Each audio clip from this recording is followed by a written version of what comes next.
Don't let your senses deceive you. This car does not exist.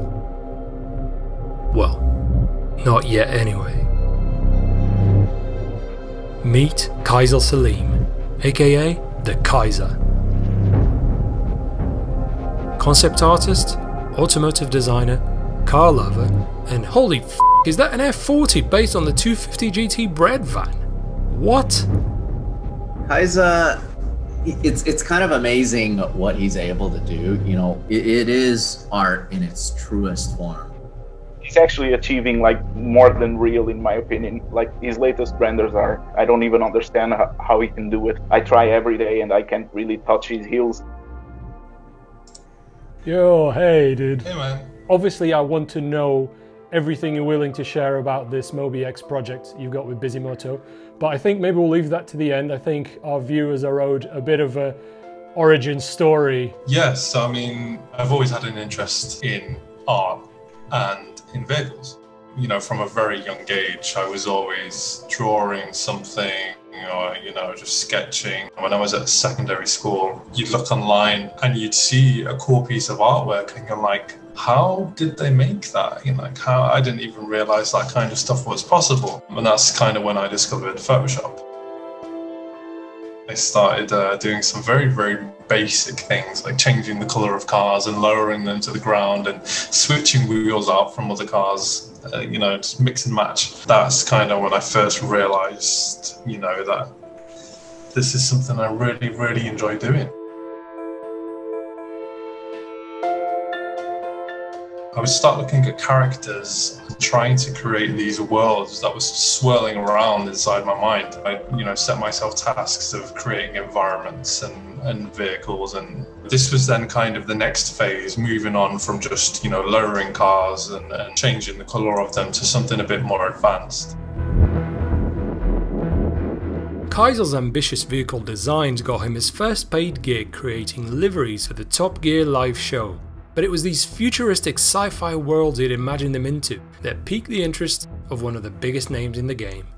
I would post a few of these online and they got the attention of Neil Blomkamp. To my surprise, you know, I'd watched Elysium and obsessed over that film, and this particular GTR in that film designed by Aaron Beck, and I would obsess over it. I'm like, wow, that's something I want to do. And, you know, he had films out like District 9 and Chappie, and he dropped me an email and he was like, you know, like, I love your work and I have this Mild Oats project that I'm working on, and we're in need of a few concepts for these crazy off-road vehicles. And that was my first kind of proper real experience working within film and working within that kind of industry. And was it at that point that you thought, this is something I could actually... Yeah. In my spare time as well, I would work on more of these vehicles and just, you know, environments and character design as well. So I spent kind of my time at home just learning as much as I could and practicing, you know.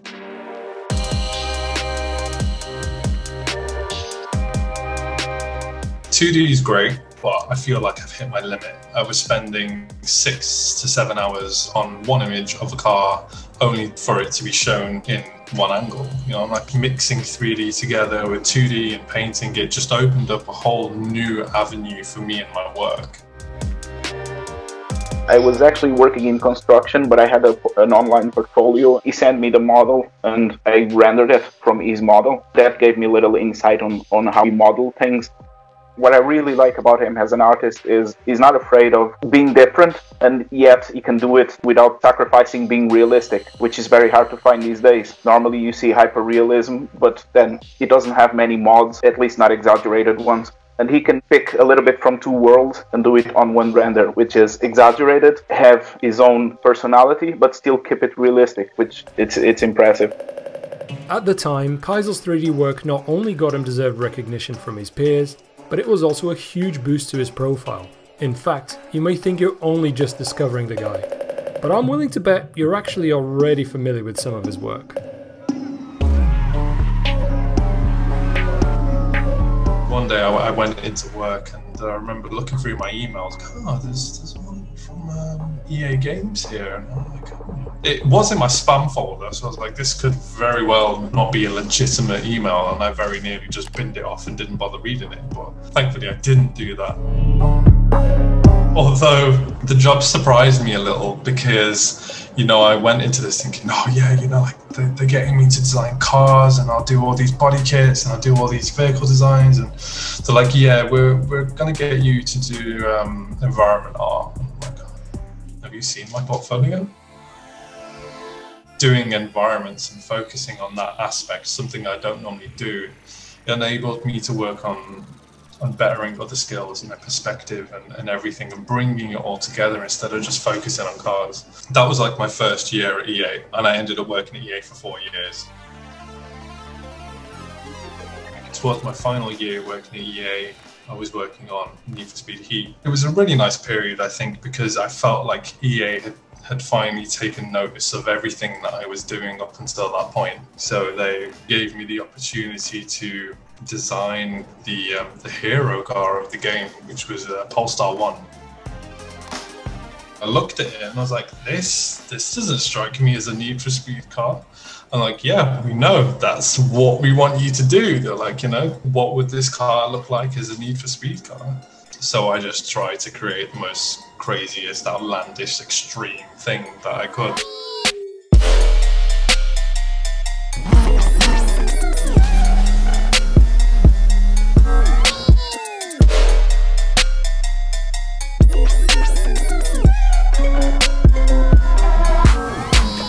EA and Polestar really liked it, and they went ahead and built it for the release of the game, which was awesome. Working in games is a very stressful environment. I didn't realize that it was having the impact on me that it was, to the point it started affecting me physically in the form of alopecia. But I had a great time there. I learned so much. The team was awesome. It was a very exciting period of my life, and I got to work on a few games in the process. I was still designing cars alongside the work I was doing at EA. And at this point, my Instagram, it was kind of blowing up. I gained a decent following, and I received a message from this one guy, and he was like, I'm a massive fan. I love your work, and I'd love to help you bring these concepts to life. What's stopping you? I was like, I didn't really feel ready to do it at the time. I started working at EA. I'm like, do I take this risk and go for it? It was Eric, who is now my business partner. He convinced me to start a company, and later that year to have a car at the SEMA show in the US, at Vegas, and I was like, okay, let's do it. The whole SEMA show and that experience helped launch the company. On a global scale, it helped us get recognized, and now we have E30s all over the world that are sporting our kit, which is crazy. I remember when I saw your feature you did with his LTO E30, it was at that point that my brain just gave up, because seeing his renders and your photos, I was just like, okay, like, what am I looking at? I don't know anymore. I think a lot of that is the fact that he strives so hard to make these renders photorealistic. And I think a lot of that does come from the fact that he actually shoots. I've always had an interest in photography, more so when I started doing 3D work, moving cameras around, changing focal lengths and everything. It kind of worked in tandem, working with my actual camera and then what I could do within 3D software as well. So my great friend, Mark Riccioni, he gave me tips and helped me, at the start as well, which really, I think, helped trying to come up with a unique identity and style for me and my work, to the point where I use the same grades on photos as I do on renders, and vice versa, which I think is why sometimes people have difficulty differentiating which one's real and which aren't. In this day and age, there's so many digital rendering artists. I love seeing what they're able to create, but what's good if they create something that A, potentially could never be built, and B, something that just doesn't actually look realistic because they don't understand how we see things, how the camera sees things, and how we perceive things. Just minor things like textures, just the way the camera lens picks up things. It's just those things that Kaisa keeps in mind to trick us to thinking that these things exist in real life. Look, there's no denying Kaisel's work is best accompanied by a glass of open mind. But if, say, a cyberpunk Countach is not your thing, maybe you'd like to see what a Clio Maxi Turbo would look like. Too many arches and flares? Maybe a crispy clean Lancia Stratos will do it.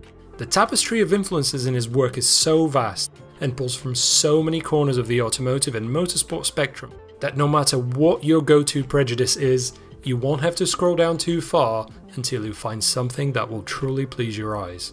But hey, even if nothing you find is quite to your taste, the sign above the door tells you how he feels about that.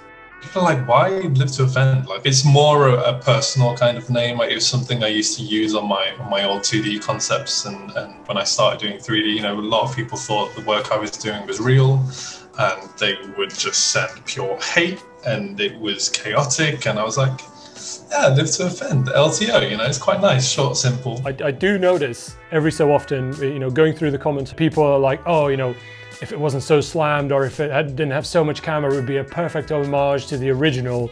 And like, really, when you go and have a proper look at it, that E30, for example, it's really not that much lower than a DTM E30 from that era, you know what I mean? And it's the camber, like you look at touring cars and it's not that much more, you know what I mean? Yeah, so, like my main influence is motorsport.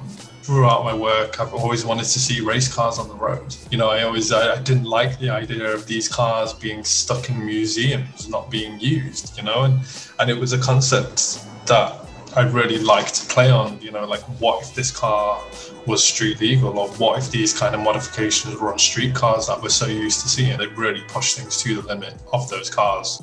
GT3 cars, you know, GT4, prototype cars and everything, but there's something super special, I think, about Group 5 and Group C cars, because they were built in an era where things were still being experimented and explored, you know, like you have these classic timeless wedge-shaped race cars that have always inspired me.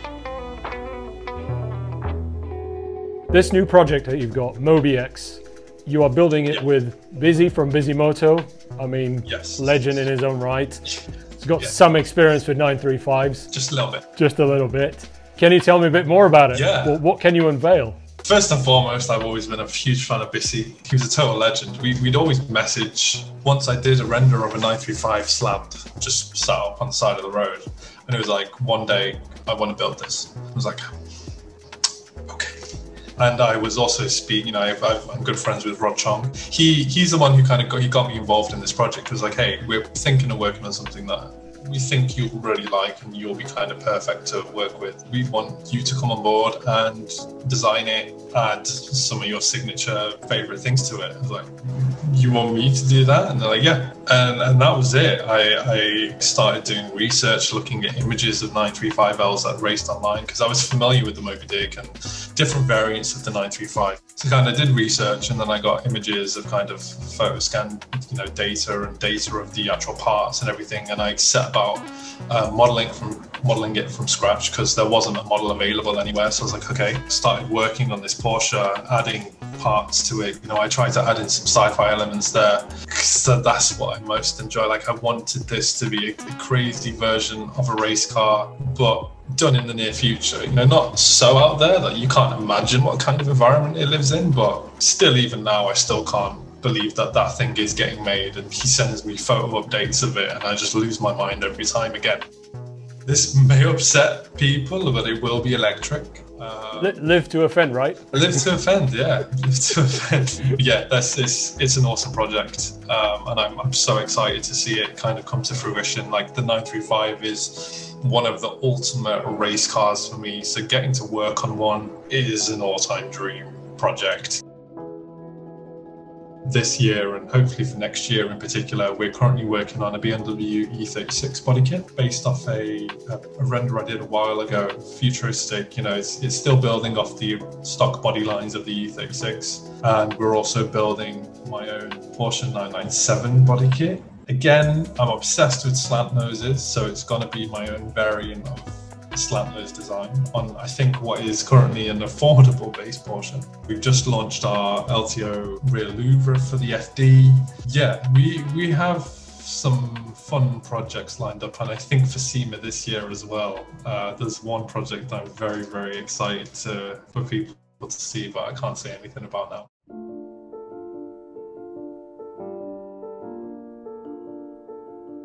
Liberty Walk, Rocket Bunny Pandem, RWB, Nakai-san, Kato-san, Miura-san, they have inspired me from the very beginning to create my own designs.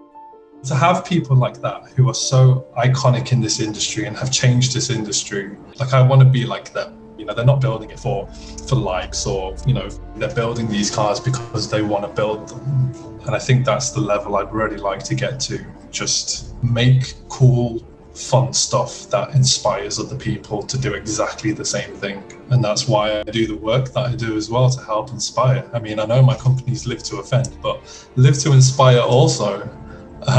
You know, yeah.